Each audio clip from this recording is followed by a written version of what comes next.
എനിക്കറിയാം ഈ ഒരു പടം കാണുന്നതിന് മുമ്പ് നിങ്ങളുടെ ഓരോരുത്തരുടെയും മനസ്സിലുണ്ടാകാൻ പോകുന്ന ഏറ്റവും വലിയൊരു ക്വസ്റ്റൻ എന്താണെന്ന് ചോദിച്ചാൽ ഇതിന് മുമ്പ് ഇറങ്ങിയിട്ടുണ്ടായിരുന്ന ഫിലിമായിട്ടുള്ള 28 ഡേയ്സ് ലേറ്ററും അതുകൂടാതെ തന്നെ വീക്ക് ലേറ്റേഴ്സും ഒക്കെ നിങ്ങൾ ആക്ച്വലി കണ്ടിട്ട് വേണം ഇത് കാണണമെന്ന് ചോദിച്ചു കഴിഞ്ഞാൽ അതിന്റെ ആവശ്യമുണ്ടെന്ന് എനിക്ക് എന്താണെങ്കിലും തോന്നിയിട്ടില്ല. കാരണം ഈ ഒരു സിനിമയുടെ സ്റ്റാർട്ടിങ്ങിൽ തന്നെ നമുക്കൊരു റീക്യാപ്പ് പോലെ കാര്യങ്ങളെല്ലാം നമ്മൾ അവർ കാണിച്ചു തന്നിട്ടുണ്ട്. എങ്ങനെയാണ് ഈ ഒരു ഇൻഫെക്ഷൻ സ്റ്റാർട്ട് ചെയ്തിട്ട് ഈ ഒരു ഔട്ട് ബ്രേക്ക് എങ്ങോട്ടേക്കാണ് പോയിക്കൊണ്ടിരിക്കുന്നത് എന്നുള്ള അത്യാവശ്യം നമുക്ക് വേണ്ട ആ ഒരു ഇൻഫർമേഷൻ നമുക്ക് തന്നിട്ടുണ്ട്. അതുകൊണ്ട് തന്നെ നിങ്ങൾ എന്താണെങ്കിലും നിങ്ങൾ ഈ പറഞ്ഞ 2 പടങ്ങൾ കണ്ടിട്ട് ഈ ഒരു പടം കാണണമെന്ന് എന്താണെങ്കിലും എനിക്ക് പേഴ്സണലി എനിക്ക് തോന്നിയില്ല. പക്ഷേ നിങ്ങൾ മനസ്സിലാക്കേണ്ട ഒരു കാര്യം എന്താന്ന് പറഞ്ഞാൽ ആദ്യത്തെ ഈ ഒരു സിനിമയായിട്ടുള്ള 28 ഡേയ്സ് ലേറ്ററിന്റെ അതേ ഡയറക്ടർ ആയിട്ടുള്ള ഡാനി ബോയൽ തന്നെയാണ് ഈ ഒരു സിനിമയും ഡയറക്റ്റ് ചെയ്തിട്ടുള്ളത് തന്നെ. കാരണം നമുക്കറിയാം ആദ്യം ഇറങ്ങിയിട്ടുണ്ടായിരുന്ന ആ ഒരു സിനിമ ആ ഒരു ടൈമിൽ നമ്മൾ നോക്കുകയാണെങ്കിൽ ഭയങ്കര ഒരു യുണീക്ക് ആയിട്ടുള്ള ഒരു കൺസെപ്റ്റിൽ നമ്മൾ കണ്ടിട്ടുള്ള കാര്യം തന്നെയാണ്. കാരണം നമ്മൾ ഒത്തിരി സോംബി പടങ്ങൾ കണ്ടിട്ടുണ്ട്. പക്ഷെ ഇതിനകത്ത് അവർ കുറച്ചും കൂടി ഒരു വെറൈറ്റി ആയിട്ട് നമ്മളെ കാണിച്ചു തന്നിട്ടുള്ളത് തന്നെയാണ്. ആൻഡ് അത് തന്നെയാണ് നമുക്ക് ഇതിനകത്ത് നമുക്ക് കാണാൻ കഴിഞ്ഞിട്ടുള്ള ഒരു കാര്യം.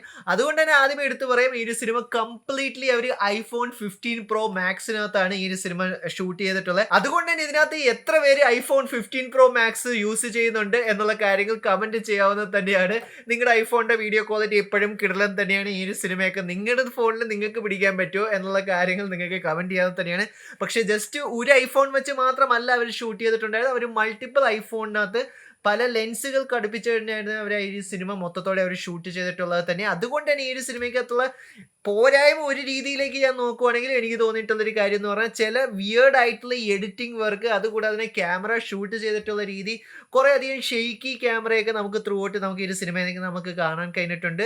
ആൻഡ് അത് മാത്രമാണ് എനിക്ക് ഇതിന്റെ ഷൂട്ടിങ്ങിലേക്ക് നോക്കിക്കഴിഞ്ഞാൽ എനിക്ക് പേഴ്സണലി എനിക്ക് തോന്നിയിട്ടുള്ള ഒരു കാര്യം. പക്ഷെ എന്നാലും നമ്മൾ ആക്ച്വലി ആലോചിച്ച് നോക്കണം, ഒരു ഫിലിം മൊത്തത്തോടെ ഒരു ഐഫോണിനകത്ത് ഷൂട്ട് ചെയ്യുക എന്ന് പറഞ്ഞാൽ അതും ഇത്രയും വലിയ ബിഗ് ബഡ്ജറ്റ് ഫിലിം, അത് ഭയങ്കര വലിയൊരു കാര്യം തന്നെയാണ്, അത് സമ്മതിച്ചു കൊടുക്കേണ്ടത് തന്നെയാണ്. പിന്നെ ഈ ഒരു സിനിമയ്ക്കകത്തുള്ള മെയിൻ കാസ്റ്റിൽ നമുക്ക് കാണാൻ കഴിഞ്ഞിട്ടുള്ള ആരോൺ ടൈലർ ജോൺസനെ തന്നെയാണ്. പുള്ളിക്കാരൻ്റെ ഒരു കിടിലൻ പെർഫോമൻസ് തന്നെയാണ് നമുക്ക് ഇതിനകത്ത് നമുക്ക് കാണാൻ കഴിഞ്ഞിട്ടുള്ളത് തന്നെ. പക്ഷെ എന്നിരുന്നാലും എടുത്തു പറയേണ്ടത് സത്യം ആരോൺ ടൈലർ ജോൺസനെ ഒന്നും അല്ല, മറ്റാരുമല്ല ഈ ഒരു ചൈൽഡ് ആക്ടർ ആയിട്ടുള്ള ആൽഫി വില്യംസിനെ തന്നെയാണ്. കാരണം പുള്ളിക്കാരൻ ഈ ഒരു സിനിമ പൊളിച്ചടുക്കിയിട്ടുണ്ട്.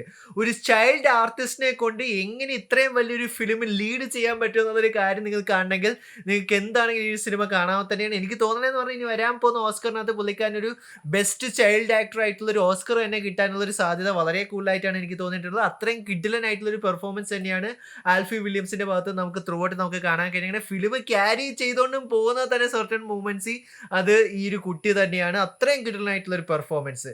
പിന്നെ ഒരു സോംബിയെ കുറിച്ച് പറയുകയാണെങ്കിൽ നിങ്ങൾ ആരെങ്കിലും ഡേയ്സ് ഗോൺ എന്ന് പറഞ്ഞിട്ടുള്ള ഗെയിം കളിച്ചിട്ടുണ്ടോ? ആ ഒരു ഗെയിമിന്റെ ഏറ്റവും വലിയ പ്രത്യേകത എന്ന് പറഞ്ഞാൽ ഈ ഒരു സോംബി ഹേർഡ് ആയിരുന്നു. കുറേയധികം സോംബി ഹേർഡ് ഒരുമിച്ച് വരുന്നത് തന്നെയായിരുന്നു. ഏകദേശം അതേ ഒരു കാര്യം തന്നെ നമുക്ക് ഈ ഒരു സിനിമയ്ക്കകത്ത് നമുക്ക് കാണാൻ കഴിഞ്ഞിട്ടുണ്ട്. ആൻഡ് ഇതിനകത്ത് സോംബീസിന് കുറേയധികം വേരിയേഷനും അവർ നമ്മളെ കാണിച്ചു തന്നിട്ടുണ്ട്. ഇതിനു മുമ്പുള്ള ഡേയ്സിലും വീക്സിലും ഒക്കെ നമ്മൾ കണ്ടിട്ടതിനേക്കാളും ഇല്ലാത്ത ടൈപ്പുള്ള വേരിയേഷൻ നമുക്ക് ഇതിനകത്ത് നമുക്ക് കാണാൻ കഴിഞ്ഞിട്ടുണ്ട്. ആൻഡ് അവർക്കൊരു എന്താ പറഞ്ഞൊരു റൂൾസും പാറ്റേൺസും ഒക്കെ നമുക്ക് ഈ ഒരു സിനിമയ്ക്കകത്ത് നമുക്ക് കാണാൻ കഴിഞ്ഞിട്ടുണ്ട്. അത് ഭയങ്കര വെറൈറ്റി ആയിട്ട് തന്നെ എനിക്ക് പേഴ്സണലി എനിക്ക് തോന്നിയിട്ടുണ്ടായിരുന്നു. ആൻഡ് എസ്പെഷ്യലി എടുത്ത് പറയേണ്ടത് സിനിമയ്ക്കകത്തുള്ള കുറേയധികം സോംബി കിൽസ് ഭയങ്കര ബ്രൂട്ടൽ തന്നെയാണ്. ആൻഡ് അതുകൊണ്ട് നിങ്ങൾ മനസ്സിലാക്കണം ഇത് ആക്ച്വലി ഒരു അഡൾട്രേറ്റഡ് പടം കൂടി തന്നെയാണ്. ആൻഡ് ഓവറോൾ ഞാൻ പറയുവാണെങ്കിൽ ആ ഒരു സോംബി അവർ ചെയ്തിട്ടുള്ള മേക്ക് ഓവർ ആണെങ്കിലും അത് കൂടാതെ തന്നെ ആ ഒരു സോംബിയുടെ ആ ഒരു ബ്രൂട്ടാലിറ്റിയും കാര്യങ്ങളൊക്കെ അവർ ഓൺ സ്ക്രീനിൽ കാണിച്ചിട്ടുള്ളതെല്ലാം അവർക്ക് സൂപ്പറായിട്ട് തന്നെ എന്താണ് ചെയ്യാൻ സാധിച്ചിട്ടുള്ളത് തന്നെയാണ്. പിന്നെ ഈ ഒരു സിനിമയുടെ ഒരേ ഒരു പോരായ്മ എന്താണെന്ന് ചോദിച്ചു കഴിഞ്ഞാൽ നമുക്കറിയാം ഈയിടെയായിട്ട് നമ്മൾ ഹോളിവുഡിൽ, അല്ലെങ്കിൽ ഹോളിവുഡിൽ മാത്രമല്ല നമ്മുടെ ഇന്ത്യൻ സിനിമയിലും എല്ലാം കണ്ടുവരുന്ന ഒരു ട്രെൻഡ് തന്നെയാണ്.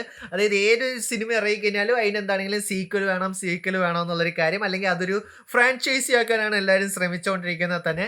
ആ ഒരു ഇഷ്യൂ ഈ ഒരു സിനിമയ്ക്കകത്ത് നമുക്ക് കാണാവുന്ന തന്നെയാണ്. അതുകൊണ്ട് തന്നെ ഇതിന്റെ എൻഡിങ്ങിലേക്ക് എത്തുമ്പോഴത്തേക്കും നമുക്കൊരു എന്നോട് ചോദിക്കണേ എനിക്ക് അത്രയ്ക്ക് സാറ്റിസ്ഫൈങ് ആയിട്ടുള്ള ഒരു എൻഡിങ് ആയിട്ട് എനിക്ക് പേഴ്സണലി എനിക്ക് തോന്നിയിട്ടില്ല. യെസ്, ഇതിനകത്ത് ഇമോഷൻസും കാര്യങ്ങളൊക്കെ ഉണ്ട്, അതെല്ലാം അവർ സൂപ്പറായിട്ട് തന്നെ ചെയ്തിട്ടുണ്ട്. പക്ഷെ ഓവറോൾ അവർ ഈ ഒരു സിനിമയും ഫോക്കസ് ചെയ്തിട്ടുള്ള ഇനി വരാൻ പോകുന്ന ഇതിന്റെ സീക്വലിന് വേണ്ടിയിട്ട്. അതുകൊണ്ട് തന്നെ ഒരു രീതിയിലുള്ള ഒരു ക്ലിഫ് ഹാങ്ങർ ആയിട്ടുള്ള ഒരു എൻഡിങ് തന്നെയാണ് നമുക്ക് ഇതിനകത്ത് തന്നിട്ടുള്ളത് തന്നെ. അത് ചെറിയ രീതിയിൽ എനിക്കൊരു ഡിസപ്പോയിൻമെന്റ് ആയിട്ട് എനിക്ക് തോന്നിയിട്ടുണ്ടായിരുന്നു. ആൻഡ് അത് മാത്രമാണ് എനിക്ക് ആ കൂടി ഇതിനകത്തുള്ളൊരു പോരായ്മയായിട്ട് എനിക്ക് നിങ്ങളോട് പറയാനുള്ളത്. സോ നിങ്ങൾക്ക് ഈ ആഴ്ച നല്ലൊരു സോംബി സിനിമ നിങ്ങൾക്ക് കാണണമെന്നുണ്ടെങ്കിൽ നിങ്ങൾക്ക് തീർച്ചയായും ട്രൈ ചെയ്ത് നോക്കാവുന്ന തന്നെയാണ് ഈ ഒരു സിനിമ. അതുകൊണ്ട് തന്നെ ഞാൻ നിങ്ങളോട് പറയും, ഇതിന് മുമ്പ് ഇറങ്ങിയിട്ടുണ്ടായിരുന്ന സിനിമ കണ്ടിട്ട് വേണം ഇത് കാണണമെന്നൊന്നുമില്ല. ഇതിന്റെ റീക്യാപ്പ് നമുക്ക് അവരെന്താണ് തരുന്നുണ്ട്. ആൻഡ് നമുക്കൊരു കുറച്ച് വെറൈറ്റി ആയിട്ടുള്ള ഐഫോൺ ഷൂട്ട് ചെയ്ത ഇഷ്ടമായിട്ടുള്ള നിങ്ങൾക്ക് ഒരു സോംബി ഫിലിം കാണണമെന്നുണ്ടെങ്കിലും നിങ്ങൾക്ക് ഈ ഒരു സിനിമ പോയി കാണാവുന്നത് തന്നെയാണ്.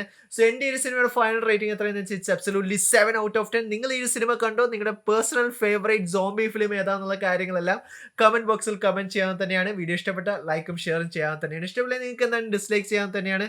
So stay safe guys, stay awesome. See you guys next episode.